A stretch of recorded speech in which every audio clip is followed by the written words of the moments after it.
ওরা সমন্বয় করে যদি এই কথাগুলো বলে তাইলে ওরা কি উপদেষ্টা হয়েছে? ওরা সরকারের দায়িত্ব নিতেছে মেধা দিয়া? ওরা তো আন্দোলনের কোটা নিতেছে। উনি কুরাবিরা একটা সিনিয়র হিসেবে, সমন্বয়ক হিসেবে ওনার কথা এটা হইতে পারে না। তত্ত্বাবধায়ক সরকারের প্রধান উপদেষ্টা ডক্টর ইউনূসের বাসার সামনে এবার আন্দোলন করছেন সারা বাংলাদেশ থেকে যারা আউটসোর্সিং করছে, আউটসোর্সিং এর যে যারা আছেন তারা তাদের চাকরি স্থিরীকরণের দাবিতে তারা কিন্তু আন্দোলন করছেন ডক্টর ইউনূসের বাসার সামনে। আপনারা দেখতে পাচ্ছেন যে তত্ত্বাবধায়ক সরকারের প্রধান উপদেষ্টা ডক্টর ইউনূসের বাসার সামনে কিন্তু তারা কিন্তু স্লোগান দিচ্ছেন। তারা লিখছেন বিভিন্ন সরকারি যে দপ্তরগুলোতে যে আউটসোর্সিং ব্যবস্থা আছে সেটা বাতিল করে স্থায়ীকরণে মানে সরকারিকরণের দাবিতে তারা কিন্তু এই আন্দোলন করছে। আপনারা দেখতে পাচ্ছেন সরাসরি যে আমাদের ছাত্রদের ব্যবহার করে এরা এখন সুবিধা নিচ্ছে। আমরা নৌকা ডুবাইছি ধানের শীষ লাগানোর জন্য না, আমরা ধান লাগানোর জন্য আমরা নৌকা ডুবাই দিই। আমরা নৌকা ডুবাইতে চাইনি, আমাদের দাবি এটা ছিল না। দর্শক, বর্তমান পরিস্থিতিকে কেন্দ্র করে সারা দেশে যে ঘটনাগুলো ঘটেছে তা দেখলে আপনারা রীতিমতো অবাক হয়ে যাবেন। এখন আপনাদেরকে আমি সেসব ভিডিওগুলো প্রমাণ সহ দেখাবো, তাই বলছি পুরো ভিডিওটি না টেনে মনোযোগ সহকারে শেষ পর্যন্ত দেখবেন, তাহলে আপনারা সবকিছু বুঝতে পারবেন ইনশাআল্লাহ। তো মূল ভিডিওতে যাওয়ার আগে বলে নিই, যদি আপনি চ্যানেলে নতুন হয়ে থাকেন তাহলে অবশ্যই প্রত্যেক মুহূর্তের আপডেট পেতে আমার এই চ্যানেলটি সাবস্ক্রাইব করে রাখবেন এবং পাশে থাকা বেল বাটনে ক্লিক করে রাখবেন। যারা এই মুহূর্তে সাবস্ক্রাইব করেছেন তাদেরকে অসংখ্য ধন্যবাদ। এখন আপনাদেরকে আমি পর্যায়ক্রমে কিছু ভিডিও ফুটেজ দেখাবো। চলেন আমরা প্রথমে একটি ভিডিও ফুটেজ দেখে নেই। ওরা সমন্বয় করে যদি এই কথাগুলো বলে তাইলে ওরা কি উপদেষ্টা হয়েছে? ওরা সরকারের দায়িত্ব নিতেছে মেধা দিয়া? ওরা তো আন্দোলনের কোটা নিতেছে। উনি কুরাবিরা একটা সিনিয়র হিসেবে, সমন্বয়ক হিসেবে ওনার কথা এটা হইতে পারে না। এখন আমাদের একটাই দাবি, এক দাবি পরীক্ষা বয়কট। এখানে অনেকে এই আন্দোলনে যে শহীদ হয়েছেন, এখন ওরা কি এখন এইচএসসি ফেল ট্যাগ নিয়ে মারা যাবে? আমরা সেটা চাচ্ছি না। আমাদের কথা হচ্ছে আমরা পরীক্ষা দিব না, আমাদের এইচএসসি যে রেজাল্টে সেটা থেকে সাবজেক্ট ম্যাপিং করে রেজাল্টটা দেওয়া হবে। তারা বলতেছে তারা পরীক্ষা নিবে, আরো সময় বাড়ানো হবে, প্রিপারেশন যেন এক্সাম ভালো হওয়ার জন্য আরো সময় বাড়ানো হবে।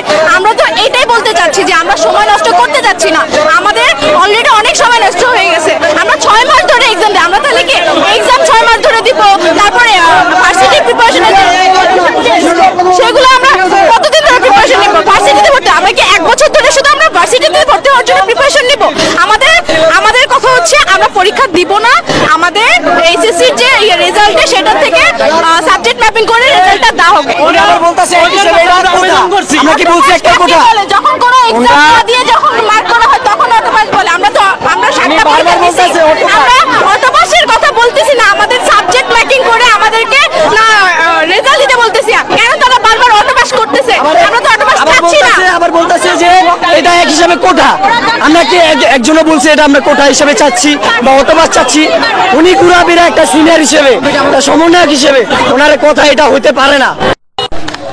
তত্ত্বাবধায়ক সরকারের প্রধান উপদেষ্টা ডক্টর ইউনূসের বাসার সামনে এবার আন্দোলন করছেন সারা বাংলাদেশ থেকে যারা আউটসোর্সিং করছে, আউটসোর্সিং এর যে যারা আছেন তারা তাদের চাকরি স্থিরীকরণের দাবিতে তারা কিন্তু আন্দোলন করছেন ডক্টর ইউনূসের বাসার সামনে। আপনারা দেখতে পাচ্ছেন যে তত্ত্বাবধায়ক সরকারের প্রধান উপদেষ্টা ডক্টর ইউনূসের বাসার সামনে কিন্তু তারা কিন্তু স্লোগান দিচ্ছেন। তারা লিখছেন বিভিন্ন সরকারি যে দপ্তরগুলোতে যে আউটসোর্সিং ব্যবস্থা আছে সেটা বাতিল করে স্থায়ীকরণে মানে সরকারিকরণের দাবিতে তারা কিন্তু এই আন্দোলন করছে। আপনারা দেখতে পাচ্ছেন সরাসরি যে এই যে আপনারা দেখতে পাচ্ছেন যে প্রধান উপদেষ্টা তত্ত্বাবধায়ক সরকারের ডক্টর মোহাম্মদ ইউনূসের বাসার সামনে কিন্তু সেই আন্দোলন করছেন যে আন্দোলনকারীরা। আপনারা জানেন বিভিন্ন মন্ত্রণালয় সারা বাংলাদেশ থেকে যারা আউটসোর্সিং করেন তারা তাদের চাকরি স্থায়ীকরণের দাবিতে কিন্তু মূলত এখানে এসে কিন্তু জড়ো হয়েছেন। আমরা একটু দেখছি দর্শক, আপনারা দেখতে পাচ্ছেন সরাসরি, যদি আপনাদেরকে একটু দেখানোর চেষ্টা করছি যে ডক্টর ইউনূসের বাসার সামনের যে মূল সড়কটি আছে সেই সড়কটি বন্ধ করে দিয়ে কিন্তু তারা কিন্তু আন্দোলন করছেন এবং তারা এক দফা এক দাবি, তাদের যে সেই দাবি আমরা একটু তাদের সাথে কথা বলার চেষ্টা করব এবং জানতে চাইবো যে তারা আসলে তারা কিন্তু আসছেন এখানে। আপনারা যদি একটু দেখানোর চেষ্টা করছি, আপনারা দেখছেন তারা স্লোগানে ডক্টর ইউনূসের বাসার সামনের রাস্তাটি কিন্তু তারা কিন্তু বন্ধ করে দিয়েছেন এবং তারা সারা বাংলাদেশ থেকে কিন্তু বিভিন্ন যারা এসেছেন যে আপনারা জানেন যে তত্ত্বাবধায়ক সরকারের পরে কিন্তু এক সময় এক ধরনের বিভিন্ন মন্ত্রণালয়, বিভিন্ন ছাত্ররা, বিভিন্ন প্রতিষ্ঠান থেকে তারা কিন্তু বিভিন্ন দাবি করে যাচ্ছেন। কিন্তু এখন এই মুহূর্তে আপনারা জানেন যে ডক্টর ইউনূসের যে বাসা বাসভবনটি থাকেন যমুনা, সেই যমুনার সামনের মূল সড়কটি বন্ধ করে দিয়ে কিন্তু তারা কিন্তু স্লোগান দিচ্ছেন এবং তারা কিন্তু তাদের যে দাবি, এক দফা দাবি বাস্তবায়ন না হওয়া পর্যন্ত তারা কিন্তু এখানে অবস্থান করবেন, এমনটাই কিন্তু তারা এখান থেকে যারা আন্দোলন করছেন তারা কিন্তু হুঁশিয়ারি দিচ্ছেন। দর্শক আপনারা দেখতে পাচ্ছেন সরাসরি, যদি আমরা একটু আপনাদেরকে জানি যে ডক্টর ইউনূস যমুনাতে যে বাসায় থাকেন সেই বাসার সামনের যে মূল সড়কটি আছে সেই সড়কটি বন্ধ করে দিয়ে কিন্তু তারা কিন্তু আন্দোলন করছেন এবং সারা বাংলাদেশ থেকে যে আউটসোর্সিং এ আছেন বিভিন্ন মন্ত্রণালয় তারা কিন্তু এসেছেন তাদের স্থায়ীকরণের দাবিতে, চাকরি স্থায়ীকরণের দাবিতে মূলত তারা এখানে অবস্থান নিয়েছেন। আপনারা দেখেন এখানে কঠোর অবস্থা নিয়েছেন এবং সেনাবাহিনীও কিন্তু প্রস্তুত আছেন, তারা যেন কোনো ধরনের কোনো ঘটনা না ঘটে তারা কিন্তু সেই দিকে ডক্টর ইউনূসের যে নিরাপত্তা দেওয়া সেই নিরাপত্তা কর্মীরাও কিন্তু তারা কিন্তু তাদের দায়িত্ব পালন করছেন। আপনারা দেখতে পাচ্ছেন তারা কিন্তু এই যে সেনাবাহিনীর গাড়ি থেকে শুরু করে যেখানে আর্মস পুলিশ যারা আছেন তারা বিভিন্ন গোয়েন্দা সংস্থার লোকজন তারা কিন্তু তাদের দাবিগুলো করছেন, সেটাই কিন্তু দেখছি। আপনারা দেখতে পাচ্ছেন যে মূল সড়কটি বন্ধ করে দিয়ে তারা কিন্তু তাদের যে আন্দোলন আছে সেই আন্দোলন কিন্তু তারা করছেন। তারা তাদের তাদের তাদের তাদের যে দাবি, তাদের যে দাবিগুলো তারা কিন্তু আপনাদের মূল দাবিগুলো কি? আমরা এই বাংলাদেশে বৈষম্য বিরুদ্ধে আমরা আন্দোলনে নামছি। আমরা সবাই আউটসোর্সিং এর কর্মচারী, ডেইলি বেসিক কাজ নাই মজুর নাই ভিত্তিতে আমাদের এখানে থাকে যে মেয়াদ আছে, চাকরি আছে, মেয়াদ শেষ, চাকরি নাই। তা আমরা দীর্ঘদিন যাবৎ প্রত্যেকটা প্রতিষ্ঠানে 8 বছর, 12 বছর, 10 বছর সরকারি প্রতিষ্ঠানে চাকরি করি, কিন্তু আমাদের কি হয়, একজন থার্ড পার্টি একটা লোকের মাধ্যমে তারা কমিশন দেয় আর আমাদের বেতন থেকে তারা কাইটা নেয়। আবার বিভিন্ন জায়গা থেকে তারা এই টাকা সংগ্রহ করে, যদি চাকরি মেয়াদ শেষ হয়ে যায় 2 লাখ, 3 লাখ, 5 লাখ টাকা করে ঘুষ নিয়ে আবার তারা চাকরি দেয়। এই বৈষম্য বিরোধিতা আমরা নামছি। আমাদের একটাই দাবি, চাকরি জাতীয়করণ করতে চাই। আপনারা প্রধান উপদেষ্টা তত্ত্বাবধায়ক সরকার আমরা উনি আমাদের সব শেষ ভরসা, উনি ছাড়া আমাদের এই দাবি কেউ মানবে না। বিগত সরকারে আমাদের এই দাবি মানে নাই, স্বৈরাচার সরকার আমাদের এই দাবি মানে নাই। আমাদের রক্ত চুষে তারা দুর্নীতি করে হাজার হাজার কোটি টাকা এই দেশ থেকে পাচার করে নিয়ে গেছে। তাই আমরা ওনার কাছে দাবি জানাচ্ছি যে উনি আমাদের শেষ ভরসা, উনি আমাদের শেষ ভরসা, উনি পারে আমাদের এই প্রত্যেকটা পরিবারের শান্তি দিতে। আমরা অনেক কত বছর পরে ডক্টর ইউনূসকে আপনাদের শেষ ভরসা? আমরা প্রত্যেকটা ডিপার্টমেন্টে 15 বছর, 10 বছর, 12 বছর, আমরা বিশ্বাস করি 10 বছর, 12 বছর, 15 বছর যাবত চাকরি করি, কিন্তু আমাদের সর্বশেষ সবার বয়স শেষ হয়ে গেছে। কারো বয়স আছে, কারো বয়স নাই। চুক্তি শেষ হয়ে গেলে আমাদেরকে বিদায় করে দেয় কোম্পানি, বলে যে তোমরা কোম্পানির মাধ্যমে আসে তোমরা চলে যাও। কিন্তু আমরা সরকারি যারা কাজ করে তাদের চেয়ে বেশি কাজ করি। আমরা কাজ করি 8 ঘন্টা থেকে আমরা 12 ঘন্টা করি, 16 ঘন্টা করি, কিন্তু আমরা কিছু বলতে গেলে আমাদের চাকরি নাই। দর্শক আপনারা বলছেন যে হাসিনা সরকারের পতনের পরে শেষ ভরসার জায়গায় ডক্টর ইউনূসকে তারা মনে করেন, এমনটাই কিন্তু বলছেন।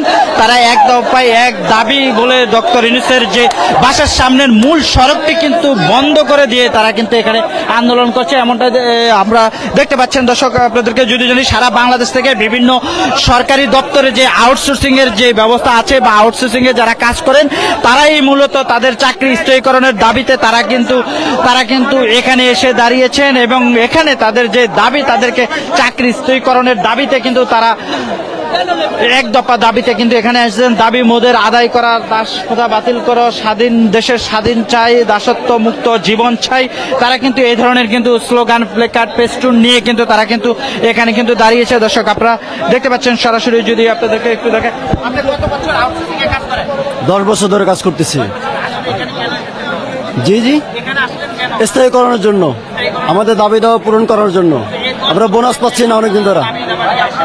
আমরা বলতে চাচ্ছি, আমাদের বলার সুযোগ দেয় নেই, আমাদের প্রোগ্রামে আসতে দেয় নেই। আমি বলে আমাকে হুমকি দিচ্ছে, চাকরি যাবে, চাকরি নাই, চাকরি থাকবে না। তাই বলে প্রধান উপদেষ্টার বাসার সামনে আমরা স্থায়ীকরণের দাবিতে আসছি, আর কোনো আমাদের চাওয়া পাওয়া নাই। আমাদের প্রত্যেকটা পরিবারের শান্তি পেয়ে যেতে চাই। আপনারা দেখতে পাচ্ছেন আরেকটি জিনিস যদি আপনাদেরকে দেখা পাই, এখানে রাস্তার মূল সড়কটি বন্ধ থাকলেও এখানে কিন্তু এই যে সেনাবাহিনীর গাড়িগুলো যেগুলো যমুনাতে ঢোকে, মানে প্রধান উপদেষ্টার বাসায় যে গাড়িগুলো ঢুকবো সেই গাড়িগুলো কিন্তু তারা কিন্তু পার করে দিচ্ছেন এবং যমুনাতে ঢোকার সুযোগ করে দিচ্ছেন, এমনটাই কিন্তু আমরা কিন্তু দেখতে পাচ্ছি। হ্যাঁ, যমুনাতে গাড়িগুলো ঢোকার কিন্তু দিচ্ছে আপনারা দেখতে পাচ্ছেন সরাসরি। যদি আমরা একটু দেখানোর চেষ্টা করছি, এখানকার যারা আছেন বা এখানকার আন্দোলনরত মতো তারা বিগত একজনের 10 বছর 15 বছর করে বিভিন্ন চাকরি আউটসোর্সিং হিসাবে বিভিন্ন মন্ত্রণালয় বিভিন্ন জায়গায় কাজ করছেন এবং ডক্টর ইউনূসের সামনে কিন্তু হয়েছে। আপনারা দেখতে পাচ্ছেন সরাসরি যদি আপনাদেরকে একটু দেখাচ্ছি এবং প্রধান উপদেষ্টাকে নিরাপত্তার কাজে সেনাবাহিনীর সর্বোচ্চ সতর্ক অবস্থানে আছে। আপনারা সেটাও কিন্তু আমরা দেখতে পাচ্ছি। দর্শক, যে যমুনাতে এসেছে, এখানকার যারা আন্দোলনরত আছেন তারা কিন্তু একটি কথা বারবার বলছেন যে এখানে আমরা আমাদের শেষ ভরসার জায়গায় ডক্টর ইউনূস আমাদের দাবি তিনি কিন্তু পূরণ করবে, এমনটাই কিন্তু বলছে। দর্শক, আপনারা দেখতে পাচ্ছেন সরাসরি যদি আমরা একটু দেখানোর চেষ্টা করছি, এখানে যে প্রধান উপদেষ্টার বাসার সামনে কিন্তু যারা আইন শৃঙ্খলা বাহিনীর আছেন তারা কিন্তু সতর্ক অবস্থানে আছেন এবং আন্দোলনকারীরা কিন্তু তার বাসার যে সামনের যে সড়কটি আছে সেই সড়কটি কিন্তু দখল করে তারা কিন্তু আন্দোলন করছেন। আপনারা দেখতে পাচ্ছেন সরাসরি যে ডক্টর ইউনূসের বাসার সামনের সড়কটি বন্ধ করে দিয়ে কিন্তু আন্দোলন করছে, এমনটাই কিন্তু দেখা যাচ্ছে। দর্শক, আপনারা ঈদ যাই পূজা যায় বউ আমার বনাচ্ছাই, মানে বিভিন্ন প্লেকার্ড পেস্টুনে বিভিন্ন লেখা নিয়ে কিন্তু তারা যারা বিভিন্ন মন্ত্রণালয়ে আউটসোর্সিং এর কাজ করতেন তারা কিন্তু এখানে ডক্টর ইউনূসের বাসার সামনের মূল সড়কটি দুই পাশে কিন্তু বন্ধ করে দিয়েছে। কিছুক্ষণ আগে এক পাশে বন্ধ ছিল, এখন কিন্তু মূল সড়কের দুই পাশে কিন্তু বন্ধ করে দিয়েছে, এমনটাই কিন্তু দেখা যাচ্ছে। দর্শক, আপনারা দেখতে পাচ্ছেন সরাসরি যদি আমরা লড়াই করে বাঁচতে চাই, মানে সেই বিদ্রোহী যে তাদের যেই প্ল্যাকার্ড পেস্টুনে বিদ্রোহী লেখা বেতন দিতে হবে, সরকারের আউটসোর্সিং কি দরকার, মানে আউটসোর্সিং বন্ধের দাবিতে তারা মূলত যে যমুনার সামনের সড়কের দুই পাশ কিন্তু বন্ধ করে দিয়েছেন যে আন্দোলনকারীরা। আপনারা দেখতে পাচ্ছেন সরাসরি যদি আপনাদেরকে একটু দেখানোর চেষ্টা করছি যে কোনো ধরনের কোনো ঘটনা যেন না ঘটে সেই দিকেও কিন্তু প্রধান উপদেষ্টাকে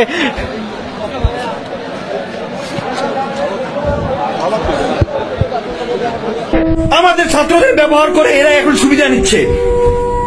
আমরা নৌকা ডুবাইছি ধানের শীষ লাগানোর জন্য না, আমরা ধান লাগানোর জন্য আমরা নৌকা ডুবাইনি। আমরা নৌকা ডুবাইতে চাইনি, আমাদের দাবি এটা ছিল না। আমরা কেউ নৌকা ডুবাইতে চাইনি, আমাদের উদ্দেশ্য নৌকা ডুবানো ছিল না, কখনোই আমাদের উদ্দেশ্য নৌকা ডুবানো ছিল না। আমরা কেউ নৌকা ডুবাইতে চাইনি। কি হচ্ছে দেশে এগুলা? কি হচ্ছে? কারা করতেছে এগুলা? দেশের সম্পদ সব নষ্ট করে ফেলতেছে, দেশের সম্পদ সম্পূর্ণ সব নষ্ট করে ফেলতেছে। এইগুলো তো আমরা চাইনি ভাই। ছাত্ররা কই এগুলো একটা জায়গা করে স্টুডেন্টদের যে স্টুডেন্টরা ইয়ে করতেছে। খুলনায় দেখলাম শেখ বাড়ি সহ যত আওয়ামী লীগের যত অফিস আদালত আছে, আমরা তো তাদের সাথে আমাদের কোনো গ্যাঞ্জাম না। খুলনার কোনো আমার অনেক ফ্রেন্ড আছে যারা ছাত্রলীগ করে, ওরা তো কেউ এসে আমাদের একদিন কেউ বাধা দেয়নি, কেউ এসে বাধা দেয়নি, কেউ বলেনি যে তুই ইয়া করিস না, তুই আন্দোলনে যাইস না, কেউ এসে একবার বলেনি। সবাই উৎসাহ দিতে যে না তুই আন্দোলনে যা, তোরা আন্দোলনে যা। আমরা যাইতে পারতেছি না, আমাদের একটু সমস্যা আছে যার কারণে আমরা আন্দোলনে যাইতে পারতেছি না। সবাই উৎসাহ দিতে। সেখানে ওদের অফিস সহ ওদের এভরিথিং যেখানে যা আছে ঘর বাড়ি ভাঙচুর করে। আর সেটা বাদ দিলাম, বাংলাদেশ বেতার সহ শেখ পরিবার যে আওয়ামী লীগ পন্থী যেগুলো কাছে ঠিক আছে থাকুক, এটা তো কোনো বৈশিষ্ট্য হতে পারে না ভাই। এই যারা আপনারা ভাঙচুর করতেছেন তারা তো আপনারা আন্দোলন করেননি। এই বিষয়টা আপনার না, এই বিষয় হচ্ছে আমার, এই বিষয় হচ্ছে ছাত্রদের, এই বিষয় হচ্ছে ছাত্রদের। আমার বিজয় এটা, আমি মুক্তিযোদ্ধা, এই বিজয়ের মুক্তিযোদ্ধা আমি। আমরা যারা মুক্তি এই সংগ্রাম আমরা যারা করছি, এই আন্দোলন হচ্ছে আমার, আমরা করছি আমাদের জন্য, আপনাদের জন্য করিনি। এই তোরা কেন নামলি? তোরা কেন রাস্তায় নেমে এগুলো ভাঙচুর করলি? তোরা এগুলো ভাঙচুর কেন করলি? তোরা কি করছিস? তোরা কিছু করছিস এই আন্দোলনের জন্য? তোরা কিছু করছিস? তোরা তো কিছুই করতে পারিসনি। তোরা কেন আসলি এইখানে? তোরা কেন মসজিদ, তারপর এই যে অন্যান্য তোরা কেন এই যে মন্দিরে সহ এই যে হিন্দু পরিবার এই অন্যান্য ধর্মাবলম্বী যারা আছে তাদের ঘর কেন ভাঙচুর করলি? তোরা এগুলো ভাঙচুর কেন করতেছিস? তোদের ভিতরে মানুষত্ববোধ বলতে কোনো কিছু কাজ করেনি? কোন স্টুডেন্টরা যে এরকম ভাঙচুর করছে? কোন স্টুডেন্টরা করছে? তোরা হইলো দেশের কলঙ্ক, তোরা হইলো বাইঞ্চোদ, তোরা হইলো দেশের সবচাইতে বড় শত্রু, তোরাই হলো রাজাকার, তোরাই রাজাকার। তোদের মতো রাজাকার নির্লজ্জ বেহায়ারা এই দেশে থাকার কোনো অধিকার নেই। তোদের মতো কুলাঙ্গারদের এই দেশে থাকার কোনো অধিকার নেই। কি হয়ে গেল দেশে? কি হচ্ছে এগুলা? তুই আওয়ামী লীগের থেকে দেখতেছি এখন তো তোরা বেশি চোর, তোরা সবচেয়ে বড় চোর। এই ঘর বাড়ি ভাঙচুর করে তো ঘরের থেকে তোরা লুটপাট করে নিয়ে যাইতেছিস। এই সম্পূর্ণ দায়ভার হবে সব ছাত্রদের উপরে।